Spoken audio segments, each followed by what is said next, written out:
Buen día con todos, continuamos con el curso y ahora veremos relato del caso clínico 3, terapéutica y seguimiento. Mi nombre es Pedro Guerra Ganchari, ya conocen de mí, así que continuamos. Este es nuestro índice, nos ubicamos en el cuarto ítem y para esta clase continuamos con el relato del caso clínico parte 3. Veremos la terapéutica y seguimiento. Dentro de nuestro checklist ya conocido nos ubicamos dentro del tema 9. Justamente este se refiere a la intervención terapéutica. Dentro de este tema 9 tendremos 3 ítems, los cuales son mencionar el tipo de tratamiento, que puede ser farmacológico, quirúrgico, preventivo o paliativo. Segundo, mencionar cómo se realizó la administración del tratamiento, incluyendo la dosis, vía de administración y duración. Y tercero, mencionar los cambios que susciten en el tratamiento y la justificación de los mismos. Aquí algunas recomendaciones adicionales. Primero, debemos de ser lo más específico posible, es decir, debemos de colocar la dosis, periodicidad, duración, adherencia y respuesta al tratamiento, y para cada línea de tratamiento. En caso de que existieran fracasos o progresión de la enfermedad, se deberían de plantear hipótesis del por qué sucedió el fracaso. Hay que tener en cuenta que la terapéutica no solo se trata de fármacos y que también deben especificarse otros manejos como los paliativos o los autocuidados. Veamos el primer ejemplo. Se trata de un artículo enfocado en la terapéutica y efectos adversos. Vemos que se cumple con el ítem 9A, que es el tipo de tratamiento, pues se especifican las líneas de tratamiento, en este caso, quimioterapia, braquiterapia y radioterapia. Además, se cumple con el ítem 9B, pues se explica cómo se administran estos tratamientos, incluyendo el fármaco, el número de ciclos, la periodicidad, la dosis, tiempo de tratamiento y respuesta al tratamiento. No olvidar que debemos de mencionar siempre cuál fue la respuesta al tratamiento y cómo se procedió según esa respuesta. Finalmente, también cumple con el ítem 9C, pues se especifica y se justifican los cambios del tratamiento. En este caso, se cambia el bevacizumab por rectorragia y anemia. Esto es importante recordar, siempre dentro de nuestra terapéutica ser lo más específico posible. Veamos el siguiente ejemplo. Acá se manifiestan dos tipos de tratamiento, un tratamiento farmacológico y uno quirúrgico. En este caso se comentan los detalles de cada tratamiento. Sin embargo, algo que no queda claro es cuánto tiempo pasó de un tratamiento a otro. Asimismo, no queda claro si ambos tratamientos son parte de un mismo protocolo o por qué se dieron de esa manera. Siempre debemos especificar si se plantea el tratamiento A y luego un tratamiento B. Debemos de ver cuál es la correlación entre ambos, si son parte de un mismo tratamiento o después de cuánto tiempo se debe de administrar el segundo o por qué se administra el segundo.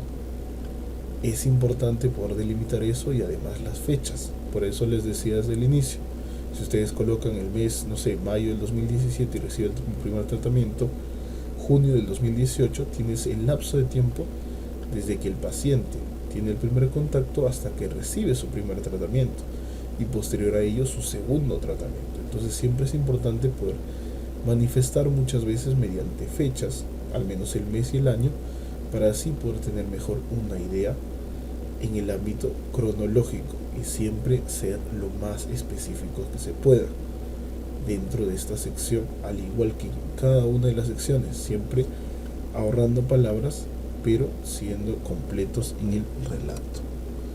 Entonces, ya se preguntarán, ¿este es el fin? Ya vamos terminando el tema 9, pero aún no terminamos con la sección de relato del caso clínico. Aún nos queda un tema por tratar y justamente es seguimiento y desenlace. Dentro de este tema 10 vamos a encontrar 4 ítems. El primer ítem, los desenlaces clínicos importantes, es decir, qué pasó con el paciente. Estos desenlaces dependerán de la enfermedad. Algunos son mortalidad, otros son calidad de vida, otros dolor, etc. En segundo lugar, se deben de mencionar los resultados de los exámenes, tanto los usados al diagnóstico como otros que sean relevantes. Esto incluye exámenes clínicos, de laboratorio, de imágenes, de patología, etc. Y en tercer lugar, adherencia al tratamiento y tolerabilidad del mismo. Finalmente, mencionar los efectos adversos relevantes presentados durante el relato del caso clínico. Es importante tener en cuenta que el relato del caso clínico no culmina al terminar el tratamiento del paciente. Una vez finalizado el tratamiento, debemos contar qué pasó con el paciente, incluyendo tanto los desenlaces positivos como los negativos. Una enfermedad no acaba al terminar el tratamiento, tiene controles posteriores, como en el cáncer, donde una paciente con buena respuesta al tratamiento usualmente sigue controles semestrales o trimestrales mientras se encuentre libre de enfermedad. Entonces, es necesario saber qué pasó con el paciente, cuál fue su última cita, qué se encontró en su última cita, abandonó sus controles y demás. ¿Qué pasa si el paciente finaliza el tratamiento satisfactoriamente, pero posterior a un control nunca más regresa a sus controles? ¿Se coloca ello en el relato del caso clínico? Y la respuesta es sí. En el relato se debe de especificar si el paciente ya no regresó a sus controles, pues esto permite al lector entender qué tanto se sabe sobre el real éxito del tratamiento. Un paciente que ya no haya regresado a sus controles podría estar bien de salud o podría haber recaído. Si cierto paciente no acude a sus citas de seguimiento, se debe de especificar los detalles de su último control y cuánto tiempo ha pasado desde el abandono. Además, en caso sea factible, puede mencionarse el pronóstico con el que se encontraba el paciente al último control evaluado. Veamos este primer ejemplo. En este caso se menciona que el paciente finalizó el tratamiento en julio del 2018, que sería el desenlace importante.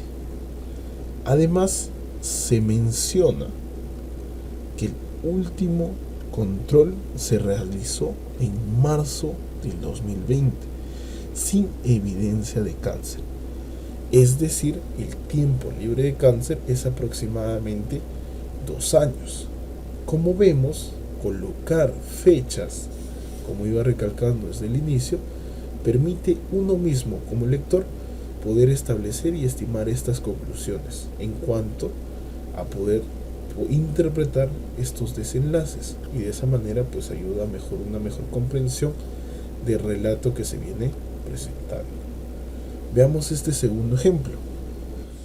En este ejemplo podemos observar los temas 9 y 10. Por un lado, se especifica todos los detalles acerca del tratamiento recibido, lo cual corresponde al tema 9.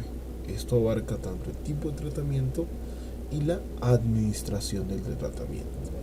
Además de ello, se especifican los resultados de exámenes de seguimiento, justamente para poder evidenciar la remisión completa. ¿Mediante qué? Mediante un PET scan.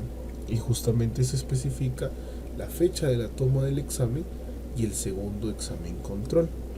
Esto permite evidenciar los resultados de los exámenes dentro del tema 10. Y vemos acá una mezcla de ambos. Y esto nos permite o nos sirve para poder entender y nuevamente recalcar que los ítems del KER no necesariamente van en el orden del checklist, sino que debe predominar el orden cronológico. La continuación del segundo ejemplo nos presenta un párrafo especial para seguimiento y desenlaces. En este párrafo inicialmente se evidencia un efecto adverso en el caso clínico, y esto vendría a ser un evento adverso inadvertido. Estamos en el ítem 10D. Posterior a ello, se genera un seguimiento mediante una resonancia magnética, en la cual se evidencia una recurrencia de la enfermedad, y este nuevo diagnóstico vendría justamente dentro del 10B. Resultados de exámenes, entre paréntesis, resonancia magnética. En tercer lugar, este nuevo tratamiento. Y este nuevo tratamiento incluye al 9A, que justamente es el tipo de tratamiento. En base a ello, se plantea la adherencia, que justamente es buena, según lo que se manifiesta en el texto. Adicional a ello, se evidencian los nuevos resultados de exámenes que son de control, dando en cuenta nuevamente el ítem 10B. Y finalmente se menciona el estatus actual del paciente, el cual vendría a ser un desenlace clínico de importancia. Vemos que nuevamente, según el checklist de la guía KER, probablemente estén en desorden cada uno de los ítems, e incluso el tema 9 esté posterior al tema 10. Sin embargo, no olvidemos, y una vez más, los ítems del KER no necesariamente van en el orden del checklist, van en orden cronológico, y eso es algo que se debe respetar, pero siempre cumpliendo cada uno de los ítems y cada uno de los temas. Entonces, a manera de resumen y dentro de la unidad, hemos visto primordialmente la sección de relato del caso clínico, que abarca la mayor cantidad de temas de la guía KER. Hay que tener en cuenta que cada caso clínico tendrá su propio enfoque, por lo cual a veces nos centramos más en un tema u otro. Para explicar ello, hemos creado esta columna en la parte derecha, en la cual vemos en qué deberíamos detallarnos según el enfoque que se tiene.